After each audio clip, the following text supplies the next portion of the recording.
Goosebumps reading vid here today, starting up another Goosebumps book. This one is in a little rough shape, but this one is Say Cheese and Die. This one I recall from, I guess, the show.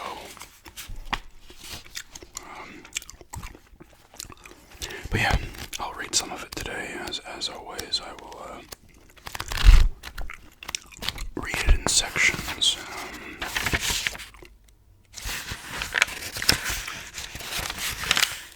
This one's 132 pages, so I don't know how long this first part's gonna be, but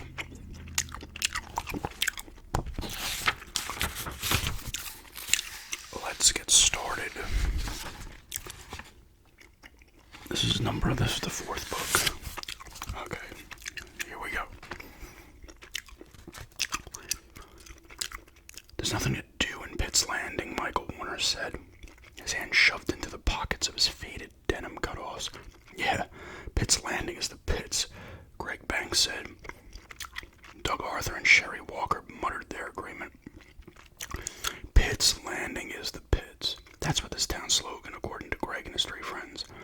Actually, Pitt's Landing wasn't much different from a lot of small towns with wide streets of shady lawns and comfortable old houses. But here it was, a balmy fall afternoon, and the four friends were hanging around Greg's driveway, kicking at the gravel, wondering what to do for fun and excitement. Let's go to Grover's and see if the new comic books have come in, Doug suggested. We don't have any money, Bird, Greg told him. Everybody called Doug Bird because he looked a lot like a bird. A better nickname might have been Stork. He had long, skinny legs and took long, stork-like steps under his thick, tufted brown hair, which he seldom brushed. He had small, bird-like brown eyes and a long nose that curved like a beak. Doug didn't really like being called Bird, but he was used to it.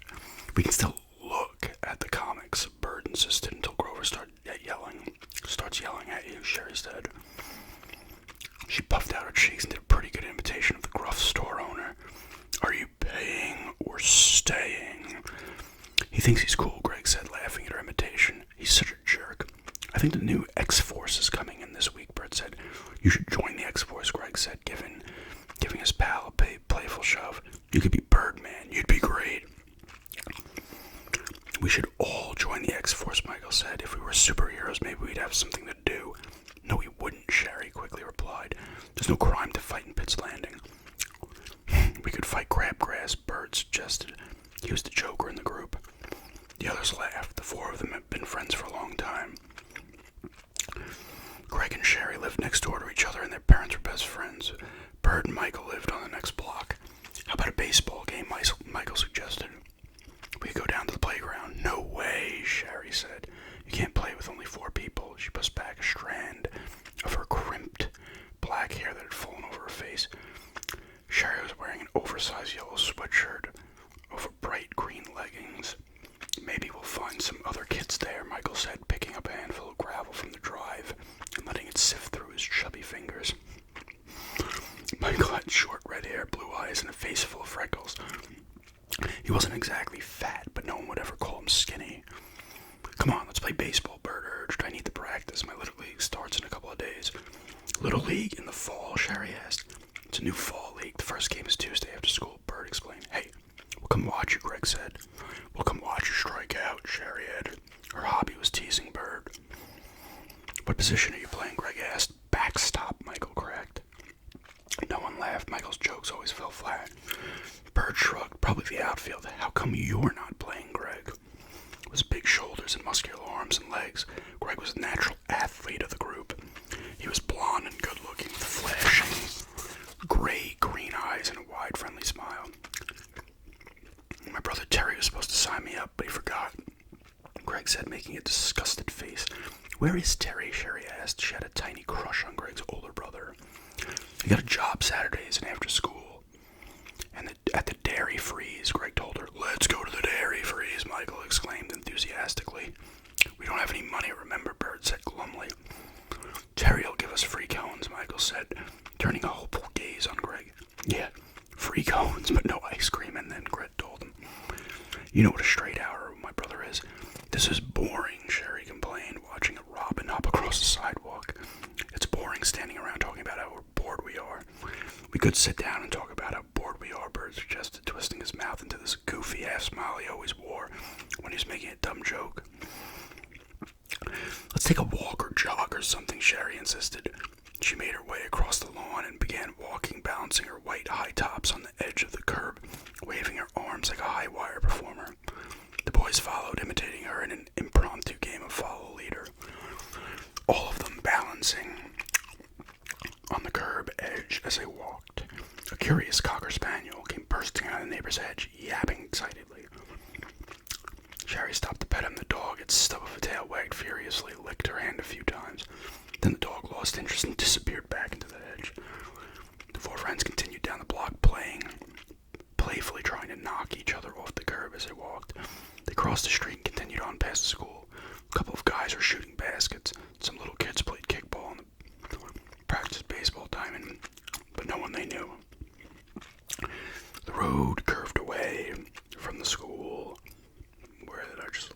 Oh, they followed it past familiar houses. Then just beyond a small wooded area, they stopped and looked up a sloping lawn, grass uncut for weeks, tall weeds poking out everywhere, the shrubs ragged and overgrown. At the top of the lawn, nearly hidden in the shadows of enormous old oak trees, sprawled a large ramshackle house. The house anyone could see had once been grand. It was gray shingle, 3 stories tall, with a wraparound screen porch, sloping red roof, and tall chimneys on either end. But the broken windows on the second floor, the cracked, weather-stained shingles, the bare spots on the roof, and the shutters hanging loosely beside the dust-smeared windows were evidence of the house's neglect. Everyone in Pitt's Landing knew it as the Coffin house. Coffin was the name painted on the mailbox that tilted on its broken pole over the front walk. But the house had been deserted for years, ever since Greg and his friends could remember, and people liked to tell weird stories about the house. Ghost stories and wild tales about murders and ghastly things that happened there. Most likely none of them were true. "Hey, I know what we can do for excitement," Michael said, staring up at the house, bathed in shadows. "Huh? What are you talking about?" Greg asked warily. "Let's go into the Kaufman house," Michael said, starting to make his way across the wheat-choked lawn. "Whoa, are you crazy?" Greg called, hurrying to catch up with him. "Let's go in," Michael said, his blue eyes catching the light of the late afternoon sun filtering down through the tall oak trees. "We wanted an adventure, something a little exciting, right? Come on, let's check it out." Greg hesitated and stared up at the house. A cold chill ran down his back. Before he could reply, a dark form leapt from the shadows of the tall weeds and attacked him. Chapter 2. Greg toppled backwards onto the ground. "Ah!" he screamed. Then he realized the others were laughing. "It's that dumb cocker spaniel," Sherry cried. "He followed us." "Go home, dog, go home." Bert shooed the dog away. The dog trotted to the curb, turned around, and stared back at them, its stubby tail wagging furiously. Feeling embarrassed that he'd become so frightened, Greg slowly pulled himself to his feet, expecting his friends to give him grief, but they were staring at the Kaufman house thoughtfully. "Yeah, Michael's right," Bird said, slapping Michael hard in the back. So hard Michael winced and turned to slug Bird. "Let's see what it's like in there."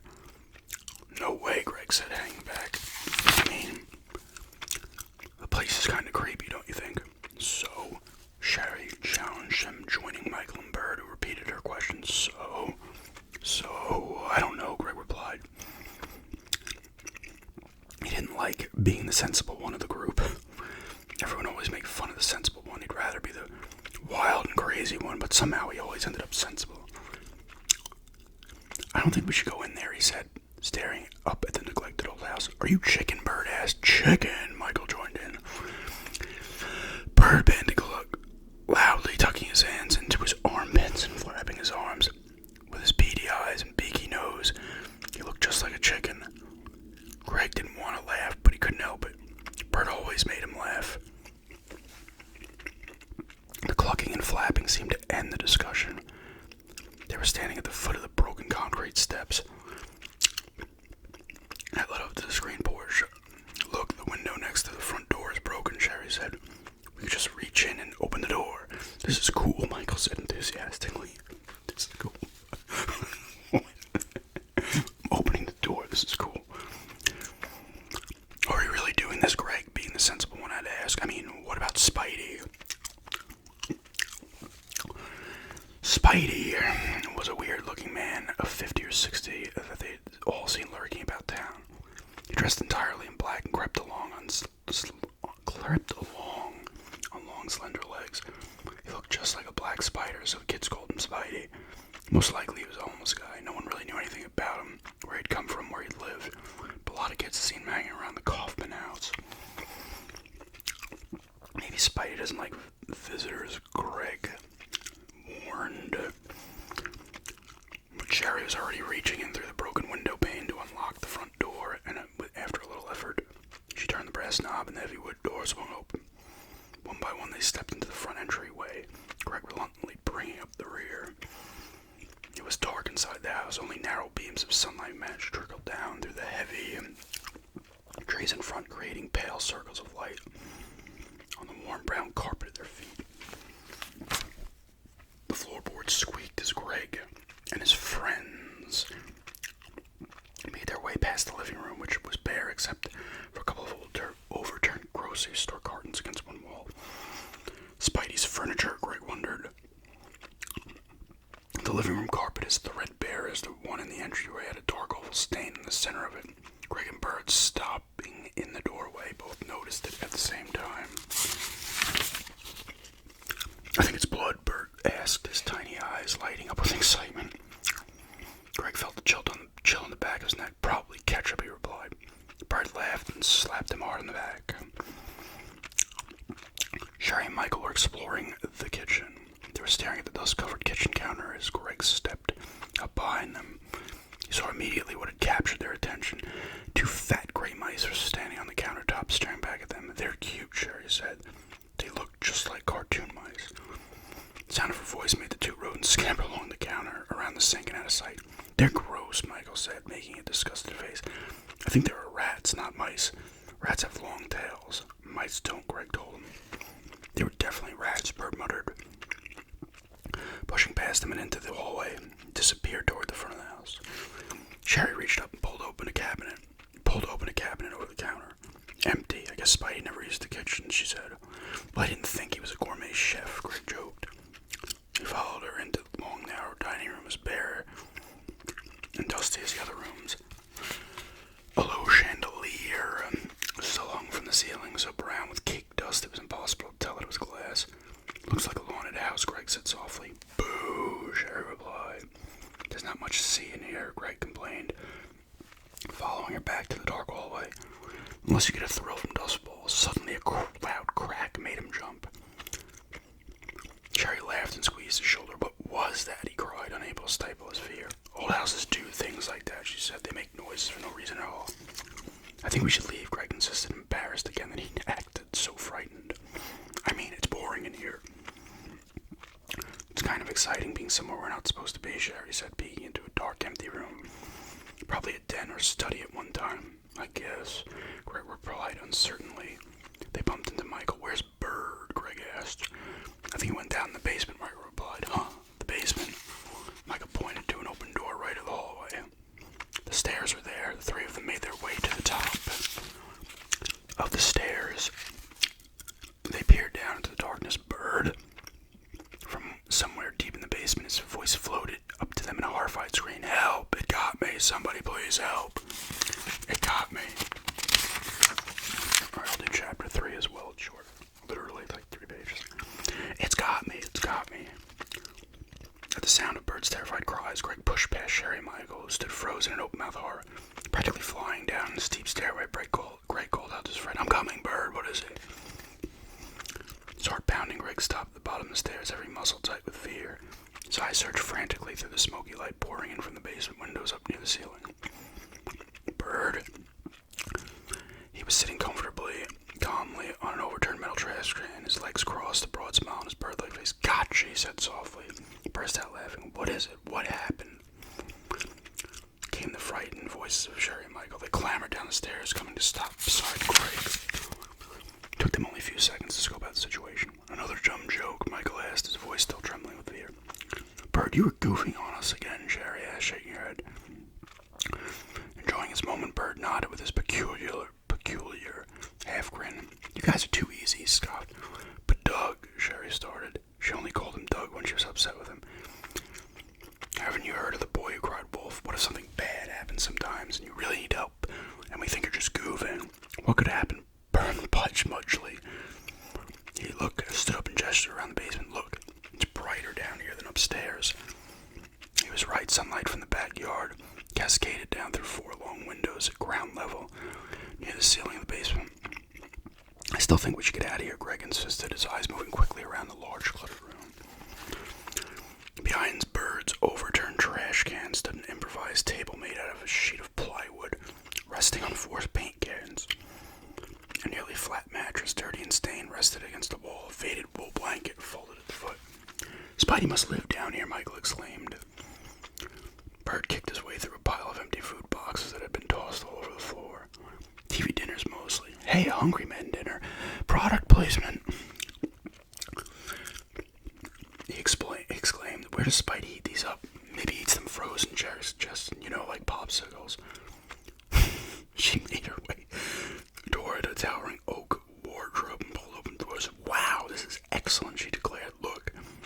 She pulled out a ratty-looking fur coat and wrapped it around her shoulders. Excellent, she repeated, twirling in the old coat. From across the room, Greg could see that the wardrobe had been stuffed with old clothing. Michael and Bird hurried to join Sherry and began pulling out strange-looking pairs of bell-bottom pants, yellow dress shirts with pleats down the front, tie-dyed neckties that were about a foot wide, and bright-colored scarves and bandanas. Hey guys, Greg warned, don't you think maybe those belong to somebody? Bird spun around, a fuzzy red boa wrapped around his neck and shoulders. Yeah, these are Spidey's dress-up clothes, he cracked. Check out this bad hat, Sherry said, turning around to show off the bright purple wide-brimmed hat she pulled on. Neat, Michael said, examining a long blue cape. This stuff must be at least 25 years old. It's awesome. How could someone just leave it here? Maybe they're coming back for it, Greg suggested. As his friends explored the contents of the wardrobe, Greg wandered to the other end of the large basement. A furnace occupied the far wall, and ducts covered in thick cobwebs, partially hidden by the furnace ducts. Greg could see stairs, probably leading to an outside exit. Wooden shelves lined the adjoining wall, cluttered with old paint cans, rags, newspapers, and rusty tools. Whoever lived down here must have been a real handyman, Greg thought, examining a wooden work table in front of the shelves. A metal vise was clamped to the edge of the work table. Greg turned the handle, expecting the jaws of the vise to open. But to his surprise, as he turned the vise handle, a door just above the work table popped open. Greg pulled the door all the way open, revealing a hidden cabinet shelf. Resting on the shelf was a camera. Oh, look.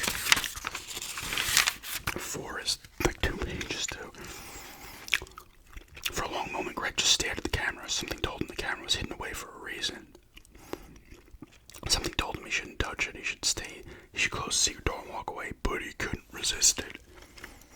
He reached onto the hidden shelf and took the camera in his hands and pulled out easily. Then, to Greg's surprise, the door instantly snapped shut with a loud bang. Weird, he thought, turning the camera in his hands. What a strange place to leave a camera. Why would someone put it here if it were valuable enough to hide in a secret cabinet? Why didn't they take it with them? Greg eagerly examined the camera. It was large and surprisingly heavy with a long lens. Perhaps a telephoto lens, he thought.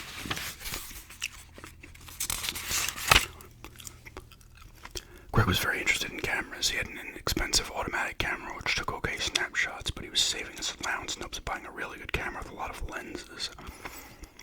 He loved looking at camera magazines, studying the different models, picking out the ones he wanted to buy. Sometimes he daydreamed about traveling around the world, going to amazing places, mountaintops, and hidden jungle rivers. He'd take photos of everything he saw and become a famous photographer. His camera at home was just too crummy. That's why all his pictures came out too dark or too light, and everyone in them had glowing red dots in their eyes. Greg wondered if this camera was any good. He raising the viewfinder to his eyes, sighted around the room. Came to a stop on Michael, who was wearing 2 bright yellow feather boas and a white Stetson hat, and had climbed to the top of the steps to pose. "Wait, hold it," Greg cried, moving closer, raising the camera aside. "Let me take your picture, Michael." "Where'd you find that?" Bert asked. "Does that thing have film in it?" Michael demanded. "I don't know," Greg said. "Let's see." Leaning against the railing, Michael struck what he considered a sophisticated pose. Greg pointed to the camera and focused carefully. It took a short while for his finger to locate the shutter button. "Okay, ready? Say cheese." "Cheddar," Michael said, grinning down at Greg as he held his pose against the railing. "Very funny. Michael's a riot," Bert said sarcastically. Greg centered at Michael in the viewfinder frame, then pressed the shutter button. The camera clicking flashed. Then it made an electronic whirring sound. A slot pulled open at the bottom and a cardboard square slid out. "Hey, it's one of those automatic developing cameras," Greg exclaimed. He pulled the square of cardboard and examined it. "Look, the picture, it's starting to develop." "Let me see," Michael called down, leaning on the railing. But before he could start down the stairs, everybody heard a loud crunching sound. They all looked up to the source of the sound and saw the railing break away and Michael go over the edge. "No!" Michael screamed as he toppled to the floor. Arms outstretched, the feather boas flying behind him like animal tails. He turned in the air and then hit the concrete hard on his back. His eyes frozen wide in astonishment and fright. He bounced once, then cried out again, "My ankle! Ow, my knee!" "My ankle!" He grabbed at the injured ankle, then quickly let go with a loud gasp. It hurt too much to touch. "Oh, my ankle!" Still holding the camera of the photo, Greg rushed to Michael. Sherry and Bert did the same. "We'll go get help," Sherry told Michael, who was still on his back, groaning in pain. But then they heard the ceiling creak. Footsteps above them. Someone was in the house. Someone was approaching the basement stairs. They were going to be caught. For F's sake, 5 is literally even shorter. The footsteps overheard grew louder. The 4 friends exchanged frightened glances.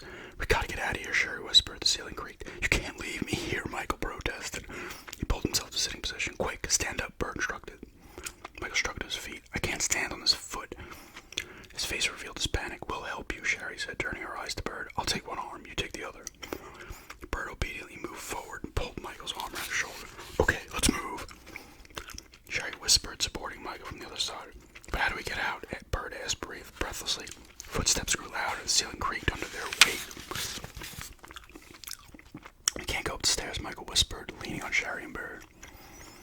"There's another stairway behind the furnace," Greg told them, pointing. "It leads out," Michael asked, wincing from his ankle pain. "Probably." Greg led the way. "Just pray the door isn't padlocked or something." We're praying, Bert declared. "We're out of here," Sherry said, groaning under the weight of Michael's arm. Leaning heavily against Sherry and Bert, Michael hobbled after Greg, and they made their way to the stairs behind the furnace. The stairs they saw led to wooden double doors up the ground level. "I don't see a padlock," Greg said warily. "Please, doors, be open." "Hey, who's down there?" An angry man's voice called behind them. It's Spidey," Michael stammered. "Hurry," Sherry urged, giving Greg a frightened push. "Come on." Greg set the camera down on the top step. Then he reached up and grabbed the handles of the double doors. "Who's down there?" Spidey said, sounded closer, angrier. "Doors can be locked from the outside," Greg whispered, hesitating. "Just push them, man." Bert pleaded. Greg took a deep breath and pushed with all his strength. Doors didn't budge. "We're trapped," he told them.